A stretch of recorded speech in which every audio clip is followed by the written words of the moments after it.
तर आज आपण नवग्रह सिरीज मधील गुरु या ग्रहाविषयी माहिती घेणार आहोत। गुरु म्हणजे ज्युपिटर। आता ज्युपिटर काय आहे हो? जसं मंगळ देहाचा कारक आहे, चंद्रमा मनाचा कारक आहे, सूर्य आत्म्याचा कारक आहे, तसंच या ध्येयामध्ये जो आत्मा आहे, या ध्येयामध्ये जो जीव आहे, त्या जीवाचा कारक कोण असेल तर ज्युपिटर आहे। आपण प्रत्येक मनुष्य असो वा कुठलाही प्राणीसृष्टी एका जीवाच्या माध्यमातच आपण या भूतलावरती आलो आहोत, म्हणून गुरुला जीवकारका म्हटलेलं आहे। आता गुरु काय आहे तर गुरुला डिवाइन ब्लेसिंग म्हटलेलं आहे। गुरुला कुंडलीमधील डिवाइन ब्लेसिंग म्हटलेलं आहे।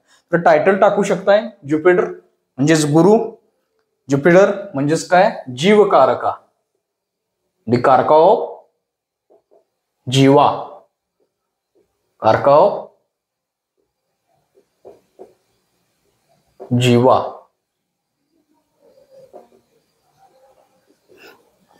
आता आपण पुढे शिकायचं की गुरु आणखीन काय आहे। गुरुला ऍस्ट्रोलॉजी भाषेमध्ये प्रत्येक मनुष्याची विवेक बुद्धी म्हटलेलं आहे। प्रत्येक मनुष्याचं नॉलेज काय असेल तर ते गुरु आहे। म्हणून नॉलेजचा कारक ग्रह कोण आहे तर नॉलेजचा कारक ग्रह ज्युपिटर आहे। नॉलेज, विजडम काय असेल तर ते ज्युपिटर आहे। त्यानंतर पुढे गेल्यानंतर ज्युपिटरला डिवाइन ब्लेसिंग म्हटलेलं आहे। आता डिवाइन ब्लेसिंग काय हो, त्याला आपण मराठी भाषेत म्हणतो की आशीर्वाद। तर आपल्याकडे एक प्रथा आहे की मोठ्यांचा आशीर्वाद घेणं। आता हे काय हो, ह्या प्रथा परंपरा काय सांगतात? मोठ्यांचा आशीर्वाद। आता आपल्याला त्या गोष्टी पटत नाहीत, रुचत नाहीत। आशीर्वाद काय चीज आहे? तर हा आशीर्वाद गुरुचं ब्लेसिंग आहे। आता जेवढे जेवढे आशीर्वाद आपण घेतलेले आहेत यापूर्वी किंवा आपण ह्याच्या पुढे घेणार आहोत, ते प्रत्येक आशीर्वाद ह्या ज्युपिटरच्या दशेमध्ये किंवा ज्यावेळी हा गुरु ऍक्टिव्हेट होणार आहे त्यावेळी ते फलित होणार आहेत। म्हणून आपण काय म्हणतो की मोठ्यांचे आशीर्वाद घ्या। जेवढे जेवढे बुजुर्ग लोक आहेत ते कोण आहेत तर ते गुरु आहेत। जेवढे जेवढे पित्र जे आहेत, आपले पित्र कोण असतील तर ते गुरु आहेत। म्हणून पित्रांचा आशीर्वाद म्हणजेच गुरुचा आशीर्वाद हा सगळ्यात मोठा आशीर्वाद मानला जातो। ज्याच्यासोबत त्याचा गुरु आहे त्याच्यासोबत प्रचंड मोठी शक्ती आहे असं ऍस्ट्रोलॉजी मध्ये मानलं जातं। म्हणून सगळ्यात बेस्ट प्लॅनेट कोण असेल ऍस्ट्रोलॉजी मधला गुरु।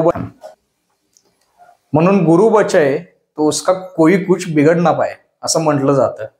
आता गुरुला काय म्हटलेलं आहे, जी आपले संस्कृत आहे, जे आपले संस्कार आहेत ते सुद्धा गुरु आहेत, लक्षात घ्या। गुरुचं महत्व प्रचंड आहे। आता आपण पुढे जाऊया की ऑफिशियली भाषेमध्ये किंवा आपल्याला जे कर्मक्षेत्राच्या भाषेमध्ये गुरु काय आहे। तर जेवढे जेवढे प्रोफेसर लोक आहेत, जेवढे जेवढे टीचिंग फील्ड मधले लोक आहेत, ते प्रत्येक लोक गुरुचं काम कराल। जेवढे जेवढे प्रोफेसर लोक आहेत, जे टीचिंग फील्डचे लोक आहेत, प्रत्येक लोक गुरुचं काम करायला। जेवढे जेवढे लोक कन्सल्टिंग फील्ड मध्ये आहेत ते प्रत्येक लोक गुरुचं काम करायला लागलेत। जेवढे जेवढे लोक ज्ञान देण्याचं काम करायला ते प्रत्येक लोक गुरुचं काम करायला। जे जे लोक गायडन्स प्रोव्हाइड करायला ते प्रत्येक लोक गुरुचं काम करायला।